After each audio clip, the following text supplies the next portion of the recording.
Over the past month, the stock market has started to recover, with the S&P 500 index up nearly 8%. Of course, the market overall is still down significantly year to date. However, this positive momentum is leading some to believe the stock market may have bottomed. We'll discuss this in today's portfolio update. Additionally, earnings season is upon us, and many of my top stocks have already reported. We'll briefly discuss their performance, the good, the bad, and the ugly. On top of this, I'm going to provide an updated progress report on my long-term dividend growth stock portfolio. Let's roll the intro.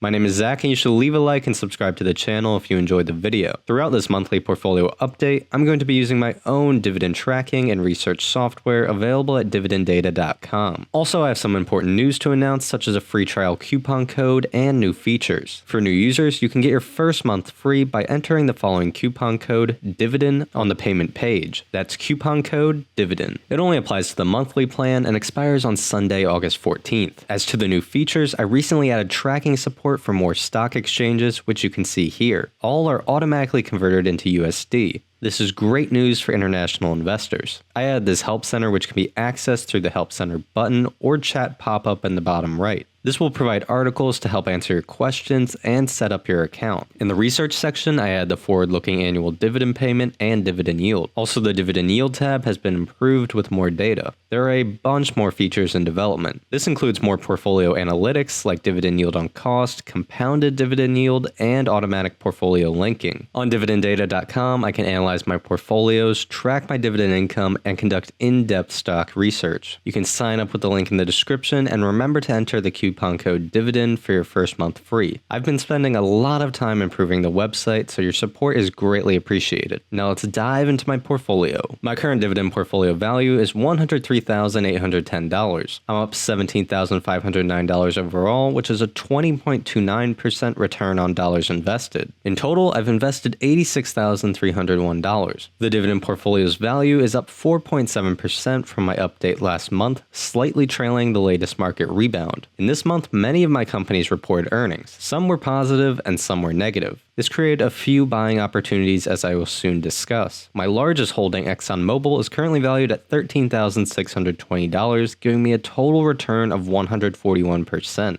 I have a fantastic dividend yield on cost and have been continually reinvesting to acquire more shares. Exxon just reported earnings and they crushed it. Adjusted EPS for Q2 was $4.14, which was their highest ever. They generated over $16 billion in free cash flow, which is really impressive. Their large quarterly dividend payment was only $3.7 billion in Q2, giving context to how much cash Exxon is generating. This is largely due to the rising oil prices over the past 2 years. You can see that the growth of their earnings have largely tracked the increase in oil prices since the 2020 lows. It's possible that oil prices have already hit a local peak, but they're likely to stay at highly profitable levels for the foreseeable future. In fact, ExxonMobil CEO Darren Woods recently stated that he expects high oil prices over the next 5 years.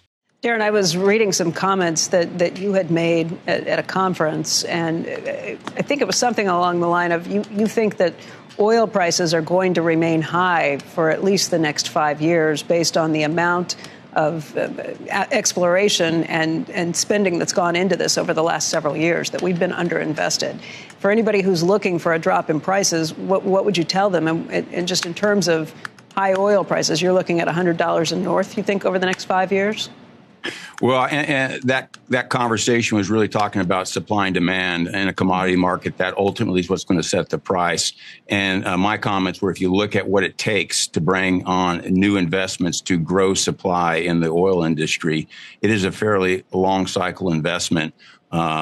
And so 3 to 5 years is a reasonable time frame to think about bringing significant additional production into the mix that's not already in the plans or in the process of being built. So that was that context. Obviously, where demand goes, and then that balance between demand and supply is going to impact ultimately the prices, and demand's, I think, a much more difficult thing to project. But we can clearly see from a supply standpoint, we know what it takes to bring on these large projects, and that does take time, and it's difficult to take shortcuts and reduce that.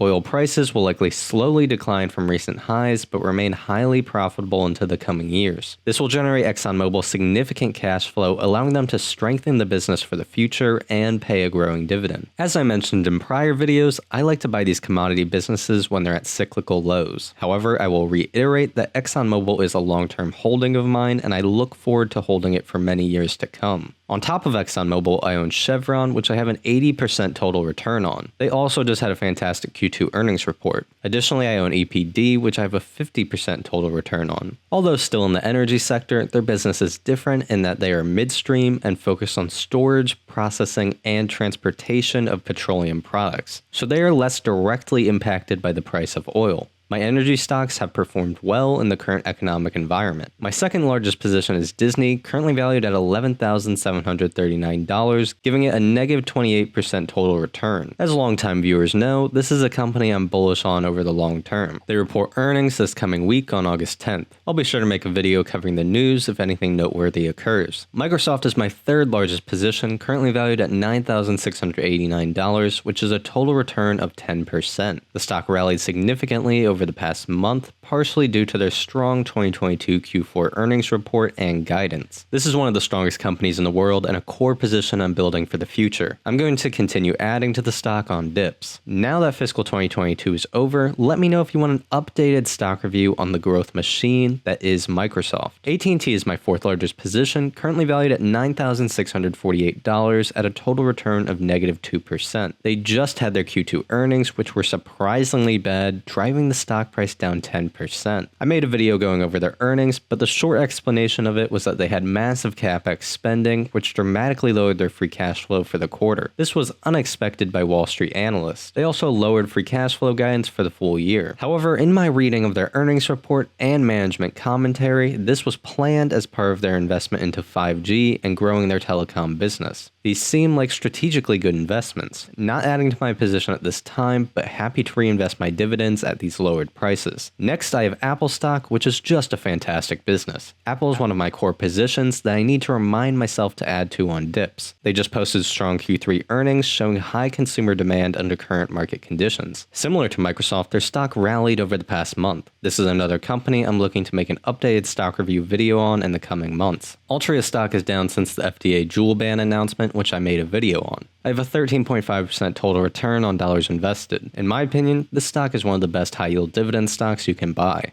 Walgreens stock is down in recent months, giving me a total return of negative 9%. It's very cheap and is trading at nearly a 5% dividend yield. However, I already have a large allocation and have not been focusing on adding to it other than reinvesting dividends. 3M stock has been up since earnings and announced some significant news. They added clarity to their military earplug lawsuit liability. Also, they announced that they'd be spinning out their healthcare business, which is approximately 25% of the company. I need to do more research in both of these and will soon do a 3M stock review video. Kroger had very strong earnings and a 20% dividend increase. Intel stock had terrible earnings. I made a whole video going over this in detail. Although there are negative signals in this report, I continue to view Intel as a long-term buying opportunity. However, I have been increasing my research into the broader semiconductor industry. I'm actively evaluating more semiconductor stocks to add to my portfolio as I learn more. Comment below if you want a full video on the topic. Visa had strong earnings, and this is a stock I view as very high quality and would like to continue dollar cost averaging over the long term. Other negative news was with Warner Bros. Discovery.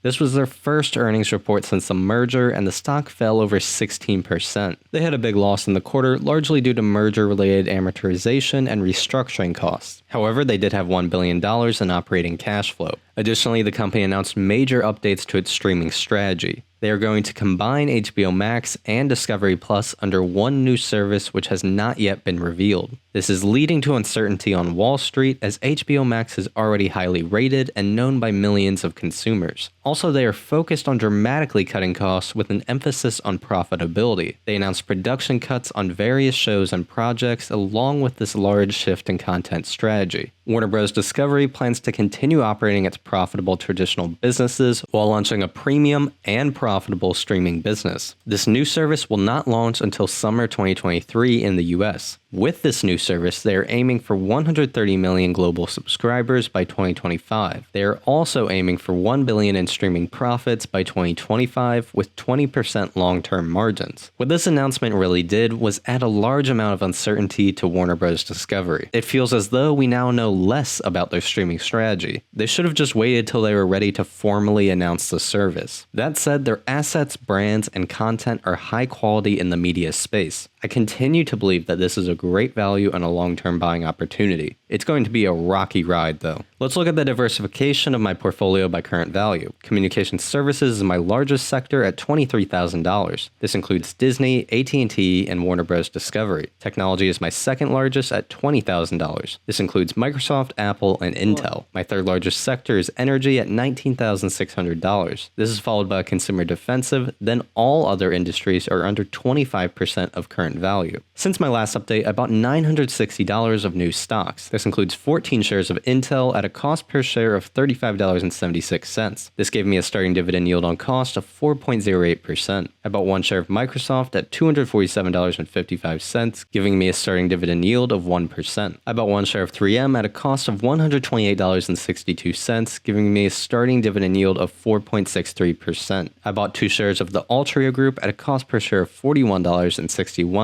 giving me a starting dividend yield of 8.65%. On top of these new stock purchases, I reinvested all my received dividends. You can see these labeled yes in the dividend reinvestment column. This boosted my total investment to $1,281 in this period. I was able to reinvest my dividends for Altria and AT&T at a great value. Now let's look at my dividend income. In total, I've earned $6,310 in dividends and $2,094 so far in 2022. This graph shows my dividend income month by month. You can see the growth over time. The orange line shows the 3-month rolling average, which has slightly trended down since the AT&T dividend cut. This was a large hit to my dividend income. Over the long term, though, this will be a small blip in the growth of my dividends. In July, I earned $177.32 in dividends, and so far in August, I've earned $143.80. Since my last update, I earned $13.02 from Coca-Cola, $111.79 from the Altria Group, $5.39 from O, $47.12 from Federal Realty, and $143.80 from AT&T. I have a bunch of upcoming dividends, and this coming September will likely be my largest month of dividend income yet. Notable upcoming dividends include $54.49 from EPD, $29 from Intel, $21 from Kroger, $21 from the J.M. Smucker Company, $21 from Microsoft, $63 from Walgreens, $135 from ExxonMobil, and $28 from Chevron. I'm going to reinvest these dividends to acquire more shares, creating a compounding source of dividend income. On top of this, my companies will grow their dividend payments over time. Now let's get to the topic of the day. Is the 2022 stock market crash over?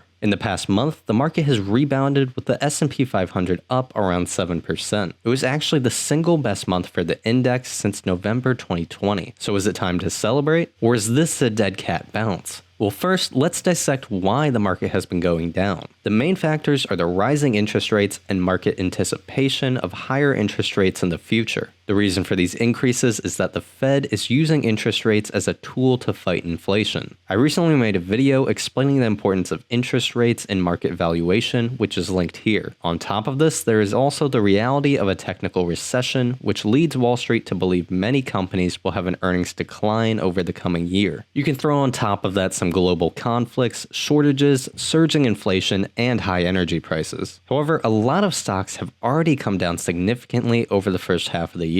Some of these will likely be very successful businesses over the long term. It's important to not lose sight of this fact and get scared out of investing. On top of this, many quality companies in the market just posted strong earnings and guidance over the following quarters. This gave more confidence to Wall Street, bucking some fears of a broad earnings recession. Visa and MasterCard's earnings reinforced that consumer spending is still high. Additionally, there is hope inflation may start to come down over the rest of the year. Oil prices have been declining consistently over the past few weeks, albeit still very high. Elon Musk recently tweeted that Tesla is starting to see some of its commodity prices come down. He confirmed this in more detail during their annual shareholder meeting. This is a nice sign considering Tesla is a very large manufacturer with forward insight into these markets. So there are a lot more positive signs than 1 month ago. That said, I'm not ready to declare the 2022 stock market crash over. It very well could turn strongly negative once again. Many of the risks such as interest rates, inflation, and global conflict are still present. I don't know what's going to happen. What I do know is that I will continue buying quality businesses and investing for the long term. There are many stocks with reliable business models, growing cash flows, and dividends. In fact, I'd prefer to buy them at a cheaper price. I've been consistently buying throughout this market decline and will continue to. If you want to follow along with my investing journey, then subscribe to the channel for future updates. Thank you for watching Dividend Data. You can sign up for dividenddata.com to use my software and join a Discord community of like-minded investors. Remember to use the free trial coupon on the monthly plan, Dividend. If you follow me on Twitter, link in the description, you can get real-time updates of my buys and dividends coming in. Link in the description. Please leave a comment below, and thank you for watching.